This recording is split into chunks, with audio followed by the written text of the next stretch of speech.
Part 4. You will hear an archaeology professor giving a lecture on an ancient Saharan civilization known as the Garamonts. First, you have some time to look at questions 31 to 40.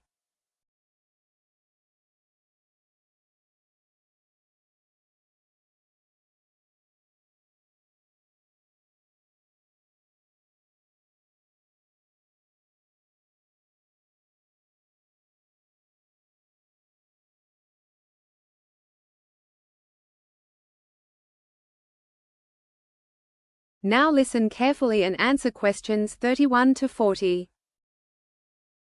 Good morning. Today we are turning our attention to the African continent, specifically the Sahara Desert, to look at a fascinating and historically misunderstood civilization, the Garamontes. Up until the late 20th century, the archaeological consensus regarding the Garamontes was largely dismissive. Because they lived in one of the harshest desert environments on Earth, modern historians assumed they lacked permanent settlements and functioned entirely as nomads, wandering the dunes in search of grazing land. This misconception was heavily influenced by the writings of their contemporaries, the Romans. In Roman literature, the Garamontes are rarely mentioned with any respect. Instead, ancient texts usually categorize them simply as a nuisance, pesky raiders who occasionally harassed the southern borders of the Roman Empire, rather than a genuine military threat.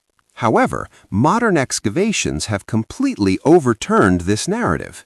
We now know they were highly advanced engineers. Beneath the Sahara lies a massive aquifer, fossil water trapped deep underground from a wetter prehistoric era.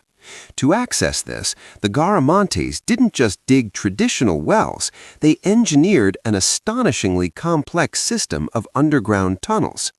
These subterranean channels, some stretching for miles, utilized gravity to bring water to the surface without it evaporating in the intense heat.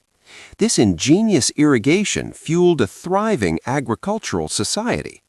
While they did grow wheat and dates, botanical analysis of the soil indicates that the most crucial staple of their diet and their most widely cultivated crop was actually barley. This agricultural surplus supported true urban centers. Their capital, Garama, was a sprawling metropolis. You might expect desert architecture to rely entirely on sun-baked mud brick, and while domestic houses used this material, their monumental architecture, the grand structures at the city's heart, were actually constructed from precisely cut stone. The level of sophistication in Garama was truly remarkable. In fact, a team of British archaeologists were stunned to unearth the foundations of large-scale public baths.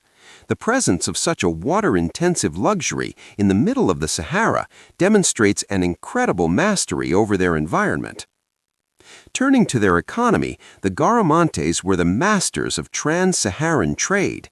They acted as the vital middleman between sub-Saharan Africa and the Mediterranean coast.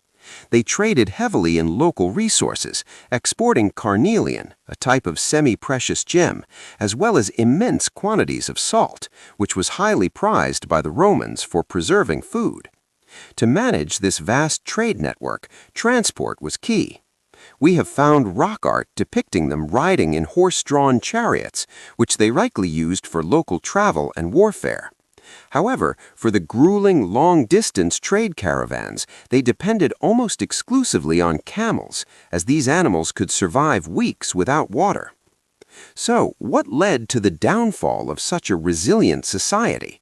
For centuries they thrived, but their survival depended entirely on a finite resource. By the 4th century AD, they had pumped so much water out of the aquifer that the water table began to drop dramatically. Their underground channels gradually ran dry, leading to widespread agricultural collapse. While the Roman Empire was crumbling to the north due to invasions, the Garamontes met a different fate.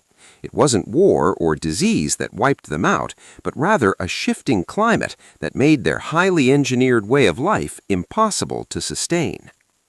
That concludes our overview. Next week we will